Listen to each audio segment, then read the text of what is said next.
মধ্যপ্রাচ্যের চলমান সংঘাতে নিহত 2 বাংলাদেশির বাড়িতে শোকের মাতম। ইরানের মিসাইল হামলায় বাহরাইনে প্রাণ হারান চট্টগ্রামের সন্দ্বীপের SM তারেক এবং আরব আমিরাতে মৃত্যু হয় মৌলভীবাজারের আহমদ আলীর। তাদের মরদেহ দ্রুত দেশে আনতে সরকারের সহযোগিতা চেয়েছেন স্বজনরা।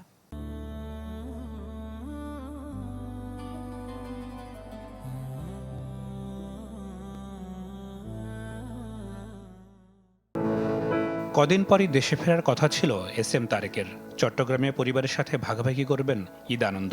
বাবা আসবেন তাই পাঞ্জাবিও কিনে রেখেছিলেন মেয়ে তাসনিম তামান্না। কিন্তু যুদ্ধের একটি মিসাইলের আঘাতে সব স্বপ্নই ধূলিসাৎ। তারেক কাজ করতেন বাহরাইনের একটি ডকইয়ার্ডে। তার পাশেই মার্কিন ঘাঁটি।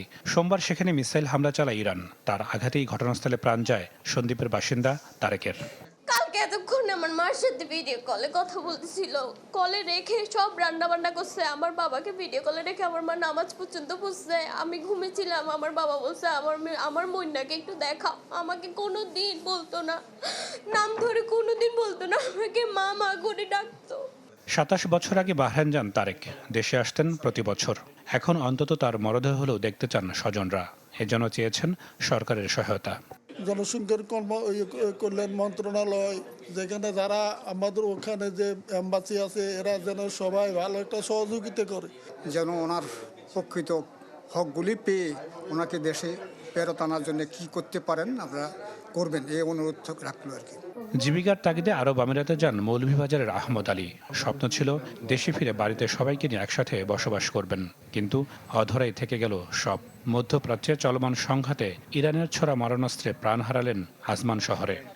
স্থান থেকে 5 মিনিট দূরে যাওয়ার পর যখন গাড়ির মুখিনা স্টেশন দেওয়ার 2 থেকে 1 মিনিটের পর ইরানের মিসাইলে আমার আব্বার গাড়িতে পড়ে। উনি খুব ভালো একজন মানুষ ছিলেন। আমার চাচা দেখলেই বাতিজা হিসাবে সবকিছু বারান্না সবকিছু সুন্দর করে কথা কইতেন। মেসির মাধ্যমে কিন্তু যে আদার্স ফর্মালিটিগুলো আছে, আমাদের মৃত ব্যক্তির লাশ দেশে নিয়ে আসার যেই প্রক্রিয়া আছে সেটার জন্য তারা আবেদন করেছেন এবং তাদেরকে সম্পূর্ণ সহযোগিতা আমাদের সেখানকার দূতাবাস থেকে কিন্তু এটা করা হচ্ছে। শেষবারের মতো প্রিয় মানুষটির মুখ দেখতে চান স্বজনরা। মরদেহ দ্রুত দেশে আনতে চাইলেন সরকারের সহযোগিতা। নাদিম হোসেন, চ্যানেল 24।